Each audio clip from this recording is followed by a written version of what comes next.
look like a team that have lost the last two. I think we look a bit bruised, a little low in confidence to go and win the game. We've obviously got a number of injuries, which didn't help, but we felt that we put a team out on the pitch that was capable of winning this game today. Not a lot of clear-cut chances or shots on target, and something that we're mindful of and that we're working really hard to improve. I thought that the two subs that come on give us a spark, just something different, and I thought we had a Stonewall penalty towards the end. Just being in to see the referee, just really disappointed that he's not given it. It's really clear to see. What's the ref said about the penalty? For a start, well, he said that Johnny Williams fouled the defender. So when he said that, I said, well, to be honest with you, the fact that you don't even know what player it was says that you've not seen what I've seen, because it wasn't even Johnny Williams, it was Morgan Roberts. He said, oh yeah, it was the one with the blonde hair. I said, well, Johnny's not got any hair. So I had a bit of a confusing conversation with him. So I thought he got a few things wrong today. I don't want to get myself into trouble, but the most disappointing one that he did get wrong is the one at the end there, and I felt it's a clear penalty for me. And it would change the whole complexion, wouldn't it? Because everyone would go home happy, 3 points after the two defeats. Of course, yeah, no, job done. But we've been let down by a poor decision. But you know, in the whole, did we do enough to win the game? Probably not. But it's my job to pick the lads up and make sure that we carry that confidence that we had, you know, early on in the season. Lots of possession as ever. Were you a bit more direct, a bit more forward-thinking earlier at the start? At the start of the game? I don't think so. I think that we potentially could have played through quicker. I thought that the two centre-halves could have stepped in more, and we could have probably found Reedy a little bit more and played through that initial kind of line of, it wasn't even a press, it was almost like the first block. And then once we're through, to try and create and be a bit patient in the final third and pick our moments. I just felt that we looked lacking in a bit of confidence. You mentioned all the change. I think we'll have a bit of a medical bulletin in the middle in a minute. But is Johnny Williams the saviour? Do you see his guile and know-how coming back to the fore? Yeah, I didn't. The plan wasn't to keep him on the pitch for as long as I did, because obviously he's not played a lot of football just lately. But I just felt that he could, and I kept saying to him, "Do you feel all right? Do you think you can do 90?" You know, during the game, he come over and said, "Yeah, I'm okay." So I kept him on the pitch because I think he can be the one that will step up and make something happen, whether it's a run off the ball or you know, driving with the ball. I think he's a player that can make things happen. Like I say, the two subs that come on, Morgan I thought was very bright. Like I say, got brought down for the penalty, did a few other good things, and I thought Rushan did really well driving in the box at times as well. And he had the header near the end as well. He had the header as well when he first come on, yeah, which he was unlucky with, but he's an athletic boy. He'll get on the end of things just through his athleticism. So I'm not pleased that he's come on the pitch and done okay. Easy to be wise after the event. Could Morgan have had a shot rather than sort of a pullback when he got through late on as well? Yeah, he was on his right side, he's left-footed in his side. Like, I know that he probably could have, and I think there's been times when we get into good areas and we wait for the ball to be in a better area, so it's a cleaner shot for them. I think we can latch on to stuff quicker, definitely. But no, I thought he was bright when he come on. Brendan Darcy's only sort of dropped out last weekend. We're going to ask you about Tyree Shade and Marcel Lavigne, because they haven't started a league game for quite a while. No, they haven't. They've both been knocking on my door and wanting to play. So the opportunity came through unfortunate injuries that we've picked up. You know, so it was almost like the team that played was the lads that I had available, really. You know, and I've seen Marcel play on the left-hand side. He's played on the left-hand side for Tottenham before as well. So it wasn't a problem. And Darcy, for me, you know, showed real kind of signs of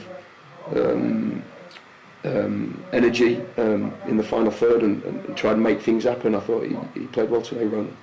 try to run through all 11. What about Ellis back in midfield, which he hasn't done too often recently? Well, like I say, we've picked up some injuries in there. We're missing, obviously, Gladwin, Seydoux, and I felt that Ellis adds that little bit of aggressiveness and that little bit of physicality that obviously Gladwin and Seydoux kind of have. So I didn't want to kind of go too small in there in terms of physicality. I wanted to have that little bit of muscle in there, which Ellis obviously adds. Obviously, you could have gone fourth, as it is. You still go up to eighth, so still +1. Yeah, I think we're 1 point outside the playoffs, so all positive from our point of view. Just went into the lads and said, look, well done, it's another point in the direction that we want to go in. Disappointed we didn't take all three, with the penalty shout at the end. But we will look at the game again, debrief it Monday, and we'll get ready for next week. And do you think you'll have to do some picking them up in terms of preparing for Barrow?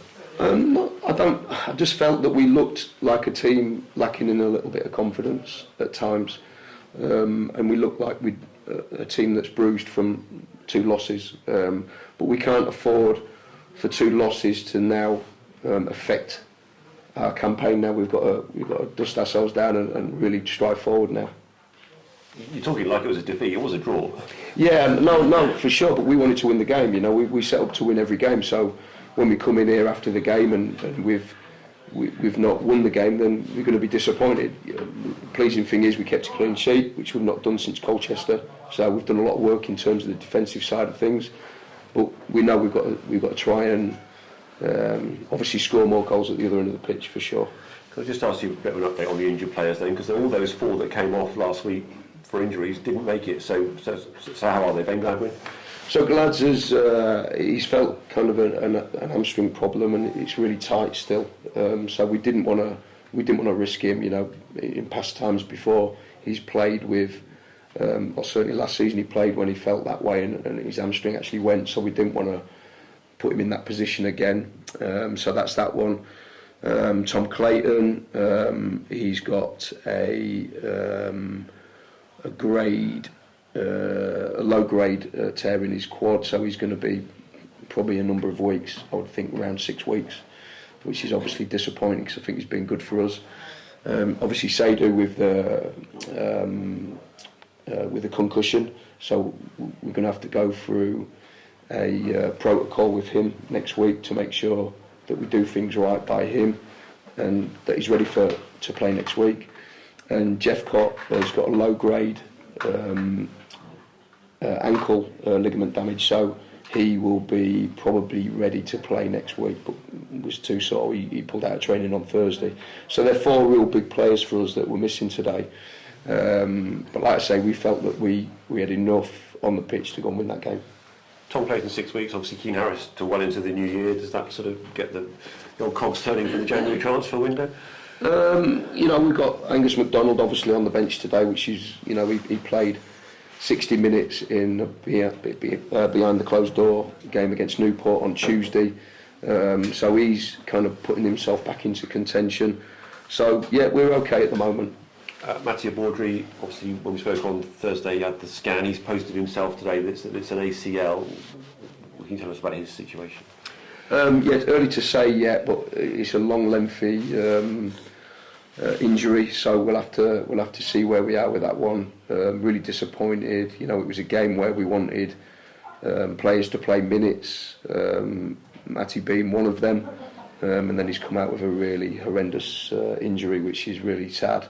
So yeah, feel for him, but we'll have to see where we go with it over the next couple of days, if not weeks. Can he still be around the club to play a part with his experience? Of course, yeah. No, he will be. I spoke to him yesterday at length, and he's going to be in and around it. He firmly believes in what we're trying to do here, and I think he's a great character, somebody that the young players and even some of the older players look up to. Great person to have around the place. So no, we'll hope that he'll be around the place quite a lot. Doing his rehab. I know it's players and not formations, but were you always going to go to 4 today because you didn't have to have the Wakeling and Jeff Cott combo at the top end of the pitch? Well, yeah, we thought about that, and obviously when Jeff Cott come out of training on Thursday, we felt that maybe the 4-3-3 was probably right with the personnel that we had. So yeah, that's why we went with it. Just last word on the World Cup. I mean, everybody's beating everybody. Morocco beating Portugal today, so that's who awaits. That's not a spoiler for you. That's who England or France will play.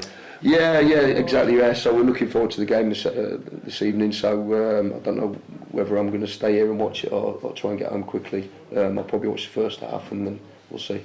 Cue the end of the interview. Thank you very much, Scott. Thank you.